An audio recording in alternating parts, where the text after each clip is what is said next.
La Segunda Guerra Mundial en color. La tormenta que se cierne.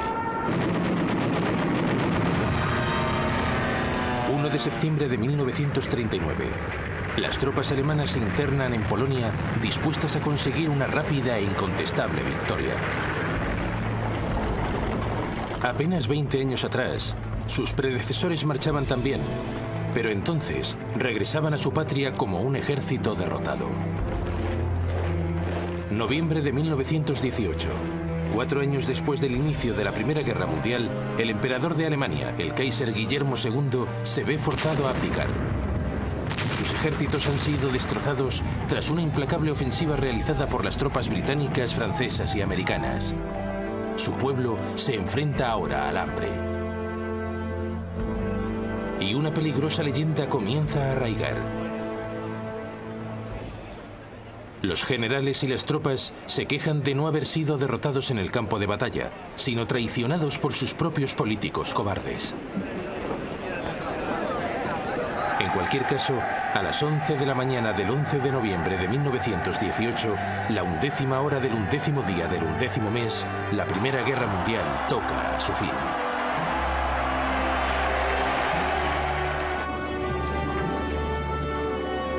Al mes siguiente, el presidente de Estados Unidos, Woodrow Wilson, llega a Europa, donde promete crear un nuevo orden mundial. Convence a los líderes mundiales para que suscriban una nueva Sociedad de Naciones. En el Tratado de Versalles, acuerdan que en adelante los conflictos entre países no se resolverán en el campo de batalla, sino mediante discusión en el seno de la Sociedad de Naciones. Los pueblos de Europa son liberados. El Imperio Austrohúngaro, aliado de Alemania, es desmembrado.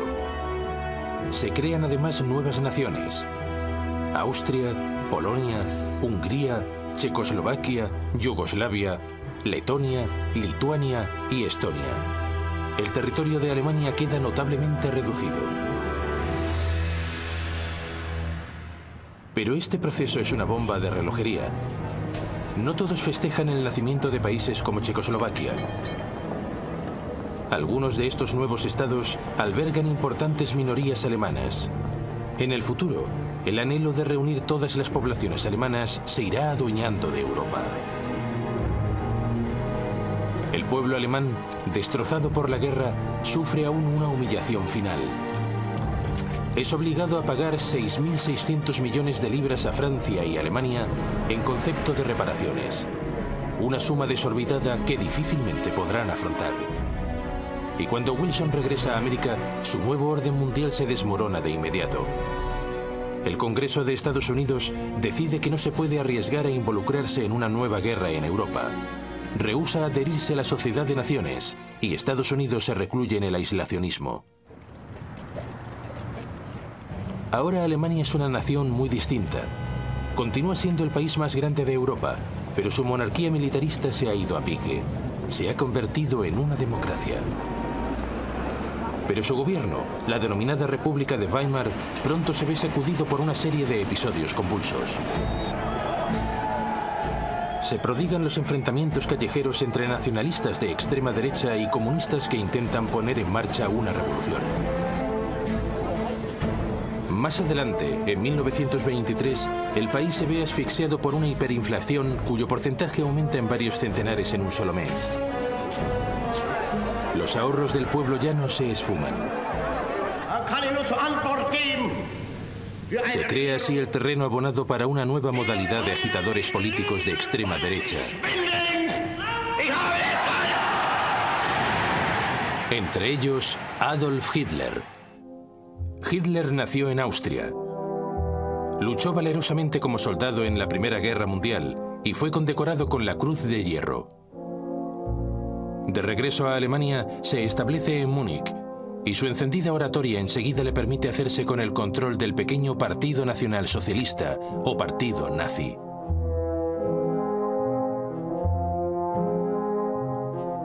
En octubre de 1923, Hitler y sus esbirros intentan un golpe armado contra el gobierno de Weimar.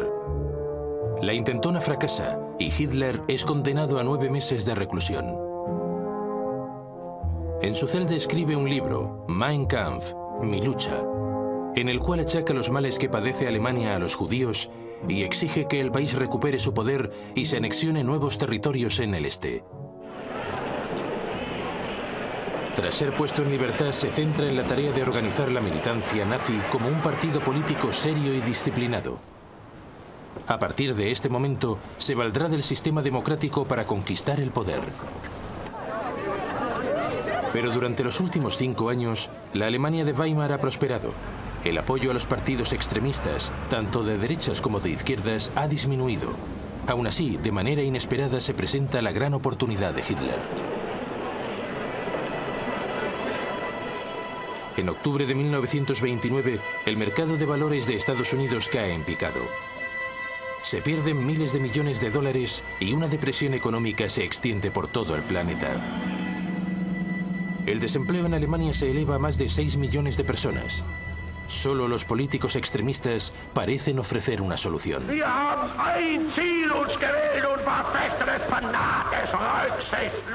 Políticos como Hitler. En 1931, su partido nazi es ya un verdadero movimiento de masas. Posee su propia legión de matones de camisa parda, las SA o secciones de asalto, que suman casi 3 millones de miembros. En las elecciones de 1932, los nazis se convierten en el partido con mayor representación en el Parlamento alemán, el Reichstag. Pero Hitler rechaza cualquier coalición y el Parlamento queda paralizado. Para superar el punto muerto, el presidente Hindenburg lo nombra canciller en enero de 1933. El gobierno del país ya está en manos de Hitler. Un mes después, el Reichstag es incendiado. Hitler acusa a los comunistas y reclama poderes extraordinarios, que en adelante utilizará para prohibir otros partidos políticos. En agosto de 1934 muere el presidente Hindenburg. Hitler se autodeclara presidente. Ya es el líder absoluto de Alemania, el Führer.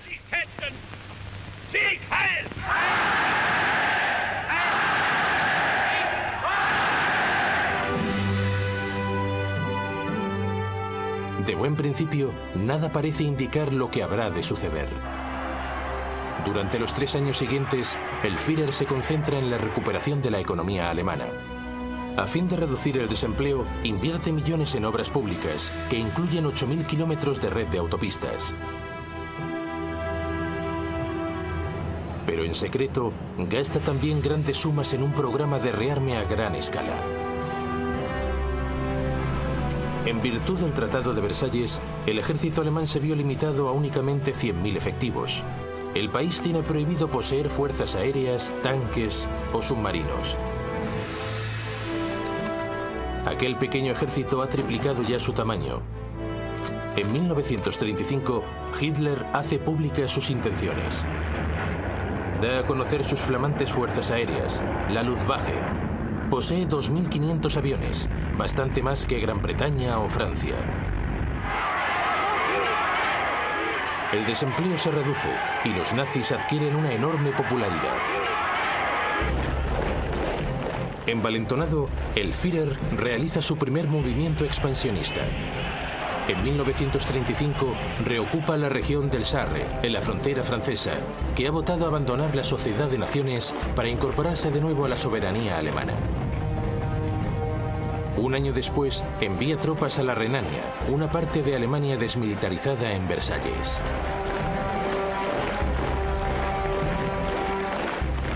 Por el momento, muchos consideran que Hitler se limita a reclamar lo que pertenece legítimamente a Alemania. Ni Gran Bretaña ni Francia expresan objeción alguna.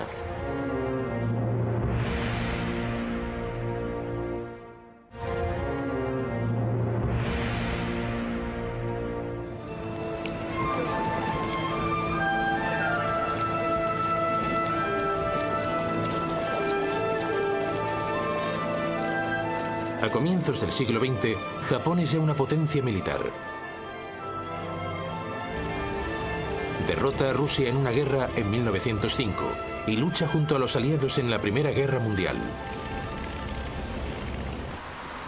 Al terminar la guerra, Japón es una reconocida potencia mundial adscrita a la Sociedad de Naciones. Pero desde el punto de vista político ofrece un montón de contradicciones. Formalmente es una democracia, pero la tradición feudal sigue teniendo un gran peso. La mayoría de japoneses veneran a su emperador como un dios viviente y lo contemplaban como su auténtico líder. Y el país debe hacer frente a graves problemas económicos. Su población se dispara. Y no posee recursos naturales para abastecer de combustible a las industrias que se expanden a marchas forzadas. Los líderes del país necesitan soluciones y las detectan en la región china de Manchuria. Manchuria es una tierra con grandes y fértiles campos de cereal. Posee ingentes cantidades de carbón y de minerales. Es un objetivo perfecto. Las tropas japonesas ya están allí estacionadas. Otros eventuales objetivos son las colonias gobernadas por potencias europeas. Birmania, la península malaya y Hong Kong, controladas por Gran Bretaña. Indochina, gobernada por Francia, y las Indias Orientales holandesas. Pero en este escenario, Japón ha de obrar con cautela. No es cuestión de provocar a la otra gran potencia del Pacífico: Estados Unidos. Pese a sus consignas antiimperialistas, Estados Unidos controla de facto un imperio no oficial en el Pacífico. Las Filipinas, Guam y un puñado de islas se encuentran bajo su dominio directo. Sin duda posee la fuerza suficiente para hacer frente a Japón, pero desde el final de la Primera Guerra Mundial, el país está ocupado en otras distracciones. En el transcurso de los años 20, la nación se centró en la explotación de sus vastos recursos naturales. Tuvo lugar un boom económico que parecía no tener fin. Muchos hicieron fortuna, tanto en la industria como en el mercado bursátil. Con distracciones como esta, las tropelías crecientes de Japón en el Pacífico se antojan demasiado lejanas. Estados Unidos redujo drásticamente su ejército al término de la Primera Guerra Mundial y firmó un tratado de reducción de la flota de guerra con Gran Bretaña, Francia y Japón. En consecuencia, la superioridad naval en el Pacífico se decantó a favor de Japón. Años después llega la Gran Depresión.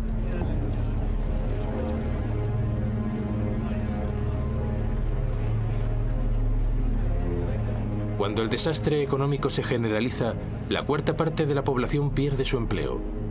Decenas de miles de personas se quedan sin hogar y deben alojarse en barracas. Si antes América estaba distraída por la diversión, ahora lo está por el dolor. Para Japón es el momento de mover ficha.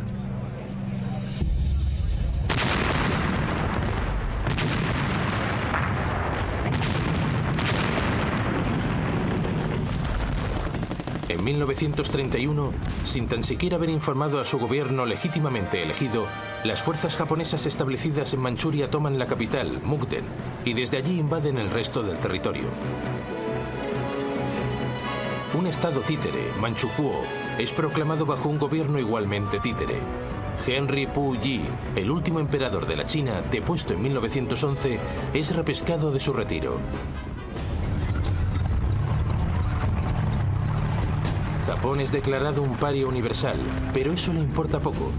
Sus dirigentes han puesto los ojos en ulteriores conquistas, en territorio chino. Se trata de presas fáciles. China es un estado sumido en el caos.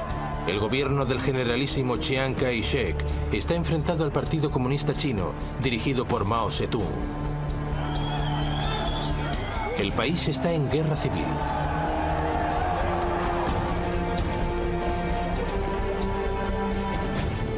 En 1936, como preludio de la invasión, los japoneses firman un pacto con Hitler. El objetivo es protegerse de cualquier ataque de la Rusia soviética cuando actúen en territorio chino. Más adelante, en julio de 1937, los japoneses provocan un incidente con las tropas chinas e invaden el país.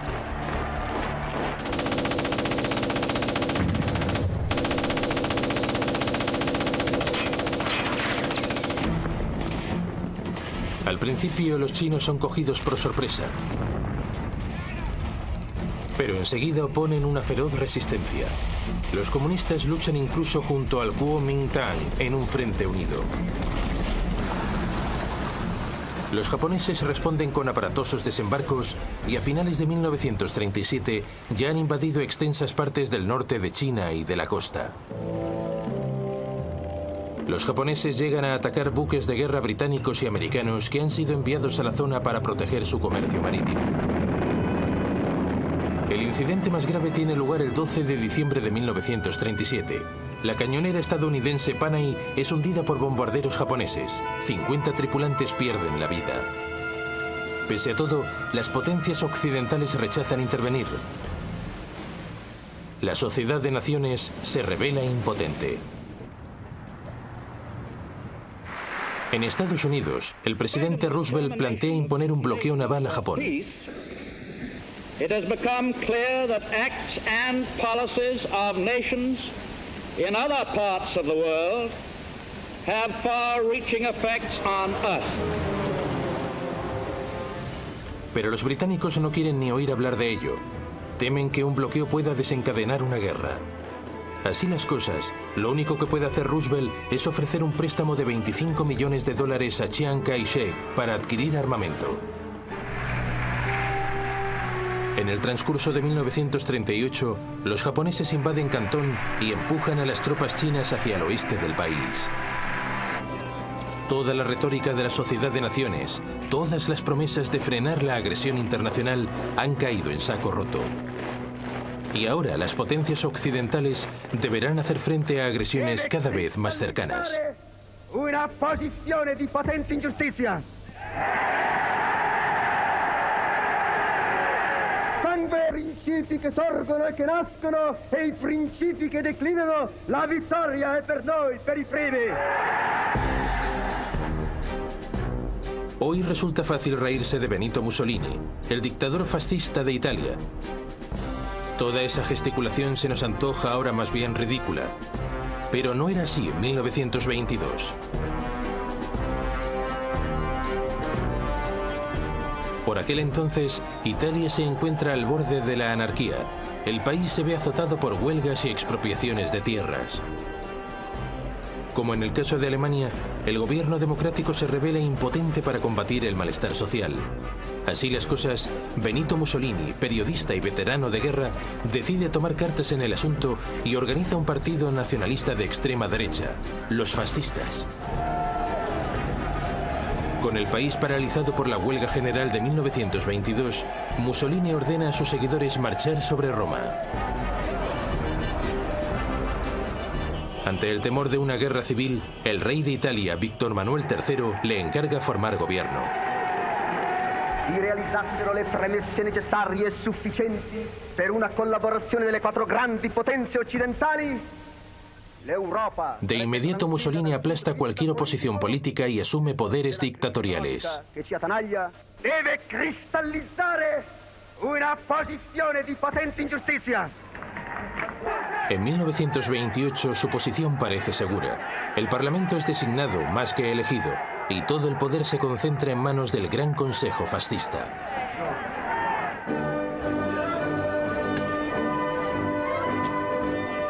Como en el caso de Hitler, las primeras decisiones de Mussolini lo hacen inmensamente popular. Ambiciosos programas de obras públicas proporcionan empleo y transforman la infraestructura de Italia. La corrupción es arrancada de raíz y la mafia es más o menos eliminada. El ejército italiano se refuerza sustancialmente, entre otras cosas mediante la creación de unas fuerzas aéreas modernas y avanzadas. La armada de Mussolini en el Mediterráneo es más potente que las flotas británica y francesa juntas.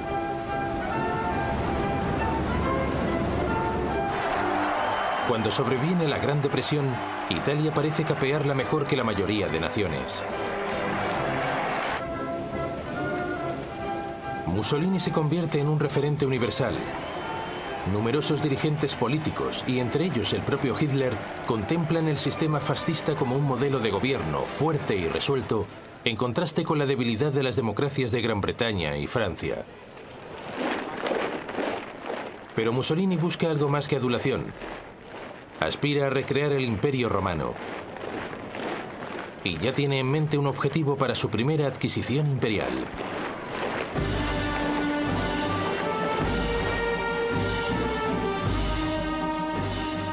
Ese objetivo es Abisinia, la actual Etiopía. Italia posee ya colonias en sus fronteras, en Eritrea y en la Somalia italiana. En diciembre de 1934, el ejército italiano provoca un enfrentamiento con las tropas abisinias junto a un oasis de la región de Ogaden, en el interior del territorio abisinio. Mussolini responde enviando refuerzos a Eritrea y a la Somalia italiana, y exigiendo que Abisinia pague indemnizaciones. El emperador de Abisinia, Haile Selassie, apela personalmente a la Sociedad de Naciones. Acude a ella para que sea coherente con sus ideales. Se trata de un pequeño país amenazado por otro miembro de la Sociedad de Naciones. Es la prueba de fuego. Pero la Sociedad de Naciones no reacciona. El ministro de Exteriores británico, Anthony Eden, intenta gestionar en último extremo un acuerdo de paz, pero Mussolini se cierra en banda. A principios de octubre de 1935, el ejército italiano invade Abisinia desde Eritrea y la Somalia italiana. El primitivo ejército abisinio tiene escasas opciones frente a unas fuerzas armadas equipadas con tanques y artillería.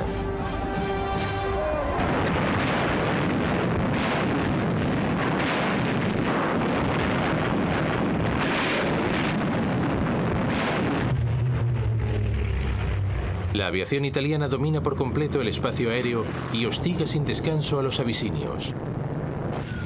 En ocasiones arroja bombas de gas, pese a que su uso está considerado un crimen contra la humanidad por el Tratado de Versalles. 6 meses después, Abisinia está ocupada por completo. El emperador Haile Selassie se ve obligado a exiliarse.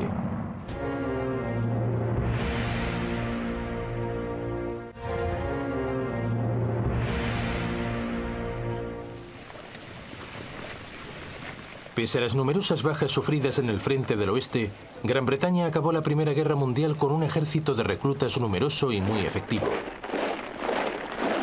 Enseguida se vio reducido a un pequeño ejército profesional concebido para supervisar el creciente imperio británico. Y al llegar la Gran Depresión, cualquier proyecto de modernizar el ejército fue abandonado.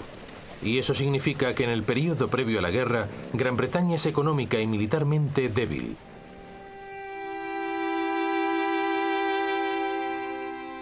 Las bajas francesas durante la Primera Guerra Mundial fueron aún mayores que las británicas. Siempre recelosa de los alemanes, Francia mantuvo un nutrido ejército de reclutas, pero el índice de natalidad disminuyó en el transcurso de los años 20. Estaba claro que tendría lugar un déficit de recursos humanos entre mediados y finales de los años 30.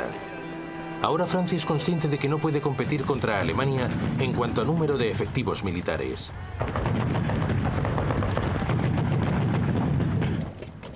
La solución consiste en adoptar una mentalidad plenamente defensiva.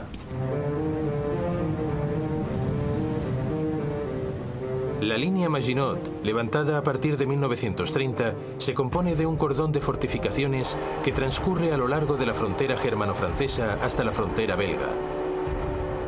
Allí, teóricamente, enlaza con otras fortificaciones diseñadas por los belgas. Este nuevo enfoque militar significa que Francia únicamente es capaz de librar una guerra defensiva. No está en condiciones de lanzar un ataque contra Italia, aunque contara con el apoyo de tropas británicas. Así pues, cuando Italia conquista Abisinia, es comprensible que ninguna de las dos potencias emprenda acción alguna. Ahora mismo les parece un escenario demasiado remoto y no están para ocuparse de problemas ajenos.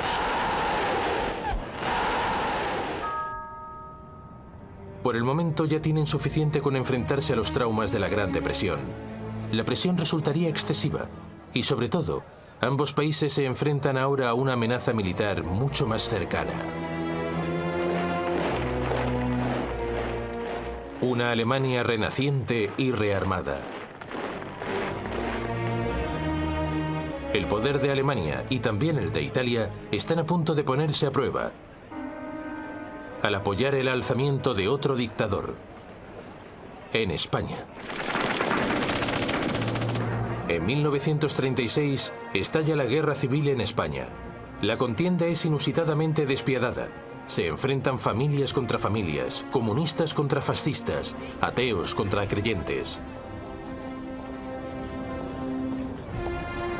En 1931 asciende al poder un gobierno de izquierdas decidido a acabar con la secular monarquía española. El rey es forzado a exiliarse y se declara una república.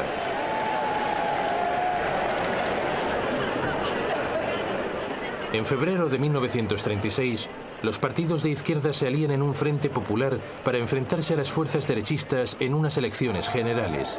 El Frente Popular vence por un escaso margen. Pese a que su programa de reformas es más bien modesto, una oleada de huelgas y expropiaciones inducen a la derecha a temer que un golpe de Estado comunista es inevitable.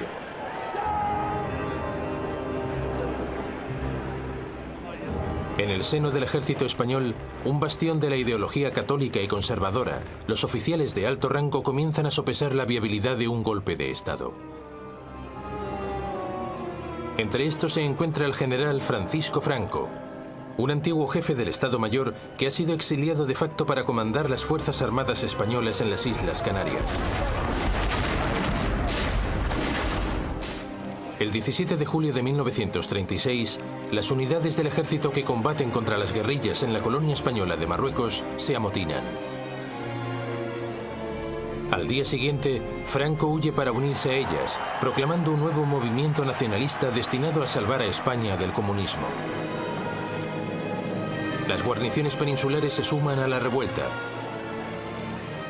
El Frente Popular responde reclutando voluntarios para defender la República.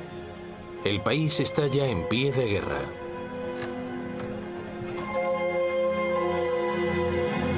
Franco topa con un problema inicial. Él y su ejército se encuentran en el norte de África y han de cruzar el estrecho de Gibraltar para regresar a España. Por eso recurre a una persona que tal vez podría ayudarlo: Adolf Hitler.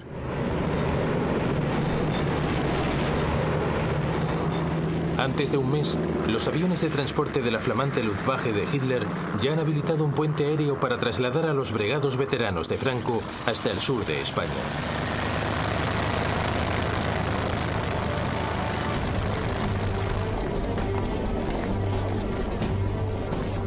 Pero en esta fase del conflicto, la República aún parece poseer ventaja.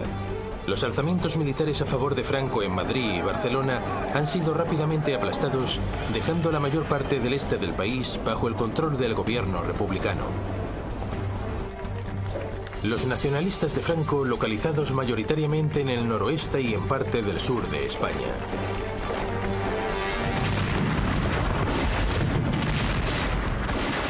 Pero la situación de los franquistas da un vuelco cuando Hitler y Mussolini comienzan a enviar tropas y armamento.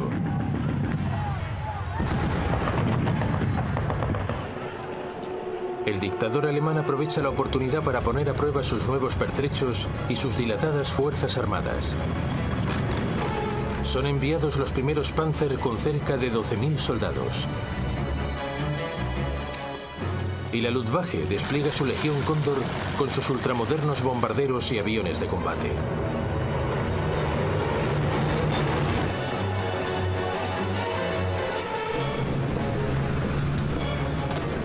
Mussolini envía un denominado Cuerpo de Voluntarios compuesto por 50.000 hombres y más de 700 aviones. Los republicanos solicitan ayuda a Gran Bretaña, Francia y la Unión Soviética. Pero Londres y París temen hacer estallar una guerra en Europa y declaran una política de no intervención.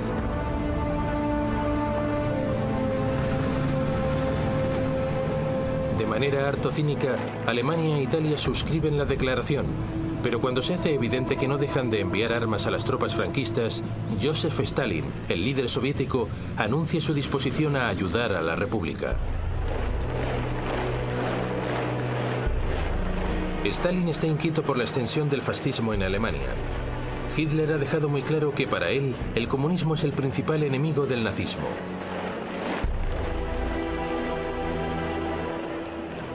Stalin contempla el conflicto español como una manera de mantener a Alemania e Italia ocupadas mientras se fortalece el poderío militar de la Unión Soviética.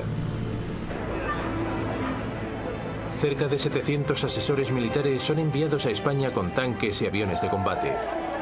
No es poca cosa, pero no se puede comparar a la ayuda recibida por Franco. En realidad, la principal ayuda exterior a la República no procede de ningún Estado, sino de voluntarios, las Brigadas Internacionales.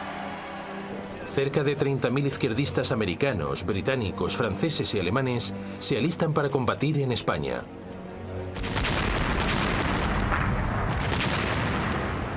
Gracias al nuevo soporte fascista, los nacionalistas consiguen abrir dos frentes. Uno avanza hacia Barcelona desde el norte. El otro, dirigido por Franco, se abre camino hacia Madrid desde el sur.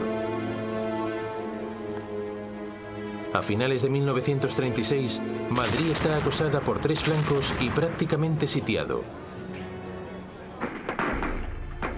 Los combates son intensos y a menudo se ven acompañados por terribles atrocidades contra la población civil. Los republicanos persiguen y asesinan a sacerdotes católicos. Los nacionalistas matan sin piedad a cualquiera que sea acusado de comunista. Las fuerzas aéreas de Alemania e Italia se despachan sin ningún miramiento contra objetivos civiles. Madrid es sistemáticamente bombardeada, pero el episodio más grave se produce en abril de 1937, cuando la ciudad vasca de Guernica es prácticamente arrasada. 6.000 civiles pierden la vida. La zona controlada por la República se reduce a marchas forzadas. Sus tropas luchan valerosamente, pero combatientes aficionados poco entrenados y mal equipados no pueden compararse a los soldados profesionales dirigidos por Franco, ni al sofisticado armamento aportado por Alemania e Italia.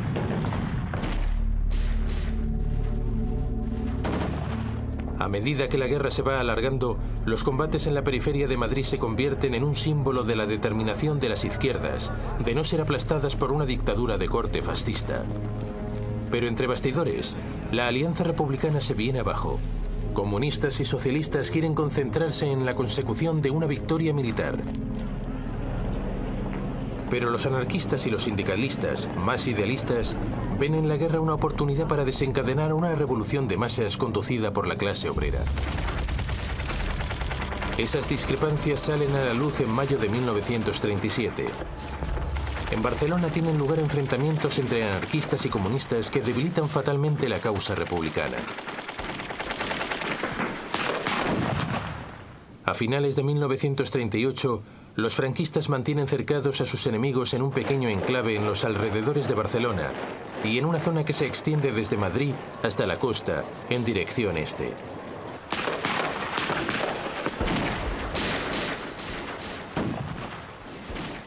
Madrid continúa resistiendo, pero las brigadas internacionales ya se han retirado. Cada vez más naciones reconocen el gobierno de Franco a medida que sus tropas se aproximan a Madrid para lanzar el asalto final.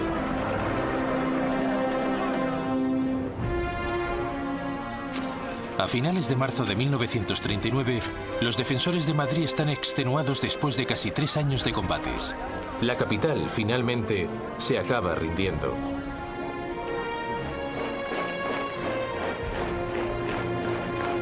Un mes después, Franco declara oficialmente el final de las hostilidades.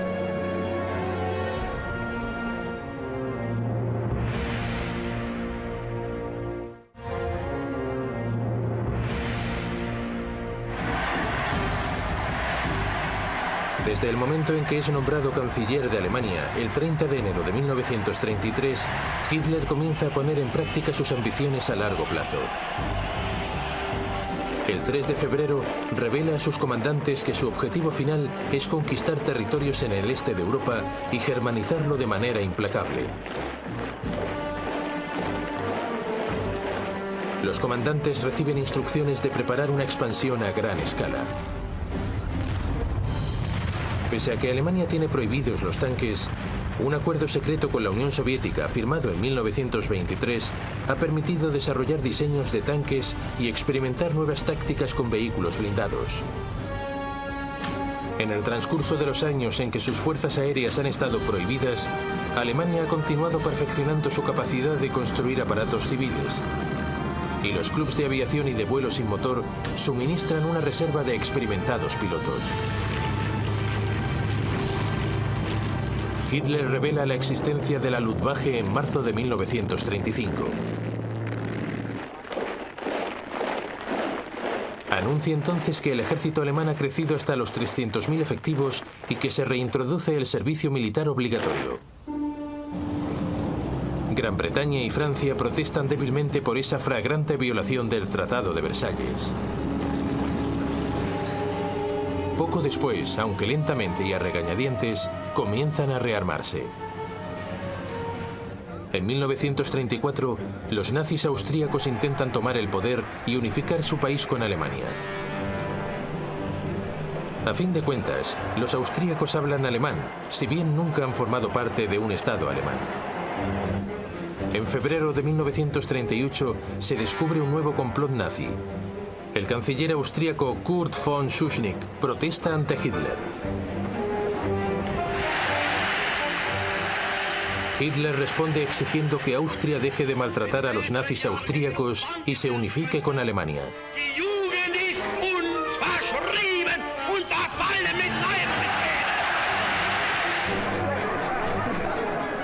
De inmediato, Schuschnigg convoca un referéndum para que los austríacos voten si quieren o no seguir siendo independientes. Pero el 12 de marzo de 1938, la víspera del referéndum, ante el temor de que el resultado no sea el deseado, Hitler envía sus tropas.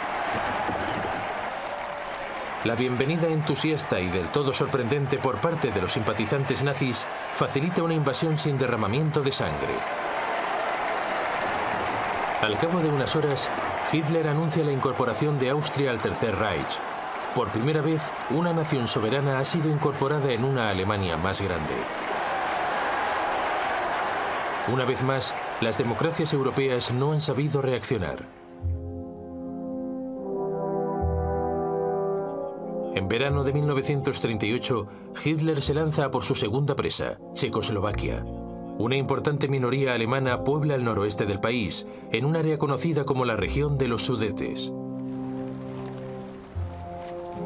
Estos Sudetes alemanes formaban parte del antiguo imperio austríaco, pero quedaron aislados cuando se creó Checoslovaquia en 1919. Eso fue una bomba de relojería que inició su cuenta atrás en el momento en que fue firmado el Tratado de Versalles. Hitler exhorta a los Sudetes alemanes a exigir autonomía y amenaza al gobierno checo con usar la fuerza si se niega a concederla. Lejos de dejarse intimidar, el gobierno checo ordena una movilización general y se prepara para resistir. El ejército checoslovaco es numeroso y está bien equipado, y posee excelentes fortificaciones en la frontera con Alemania. Hitler da marcha atrás. Poco después, a principios de septiembre, ante el temor de una guerra inminente, el primer ministro británico, Neville Chamberlain, decide actuar como mediador. Viaja 2 veces a Alemania para reunirse con Hitler. El dictador nazi le asegura que si le es cedida la región de los Sudetes, no reivindicará ningún otro territorio en Europa.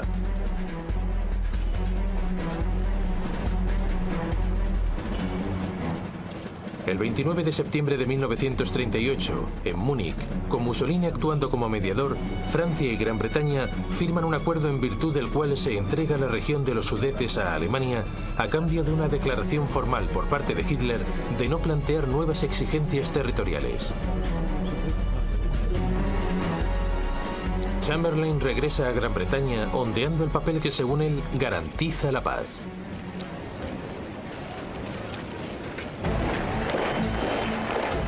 Y así, el 1 de octubre las tropas alemanas ocupan la región de los Sudetes y se apoderan de las fortificaciones fronterizas checas. Hitler ya ha comenzado a evaluar su próximo objetivo, Polonia. Eine große Nation muss dauernd zusehen, wie gegen Recht und vertragliche Bestimmungen Angehörige blutet. Una vez más, el pretexto es una minoría alemana aislada a resultas del Tratado de Versalles. Hitler exige la devolución del puerto de Danzig al Estado alemán, para que Prusia Oriental pueda estar conectada con el resto de Alemania. Los polacos se niegan y Hitler titubea. Aún no está del todo preparado para una guerra total y todavía no ha concluido sus asuntos en Checoslovaquia. En marzo de 1939, la parte oriental del país, Eslovaquia, que es étnicamente distinta a las regiones checas, apela a Hitler para conseguir una mayor independencia. Hitler llama a Berlín al primer ministro checoslovaco, Emil Hácha, y lo intimida para que ponga su país bajo protección alemana.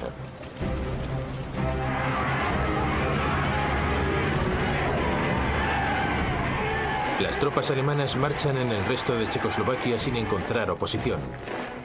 La mayor parte del país es anexionada al Reich. Eslovaquia es declarada un protectorado.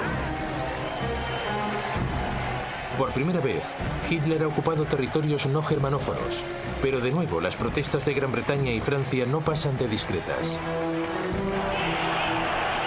A finales de marzo, Hitler reitera su exigencia de que Polonia renuncie a Danzig. Esta vez Francia y Gran Bretaña anuncian inequívocamente que declararán la guerra si Polonia es atacada. Pero de momento, a Hitler le importa poco si lo harán o no. Está convencido de que serían rivales débiles e indecisos.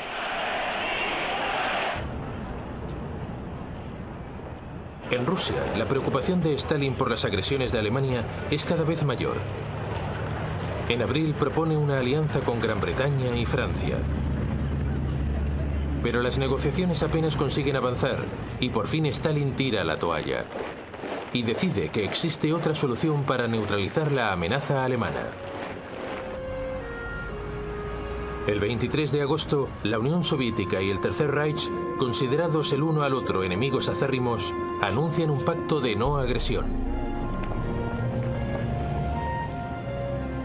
El acuerdo especifica secretamente que Polonia se repartirá entre los dos países y que Stalin tendrá carta blanca para apoderarse de Estonia, Letonia y Lituania. Libre ya de cualquier amenaza soviética, Hitler ordena a sus fuerzas armadas que organicen una invasión inmediata. Por la tarde del 31 de agosto, la Wehrmacht alemana está lista para el asalto. Su Führer ha tomado una decisión que sumirá el mundo en una gran guerra.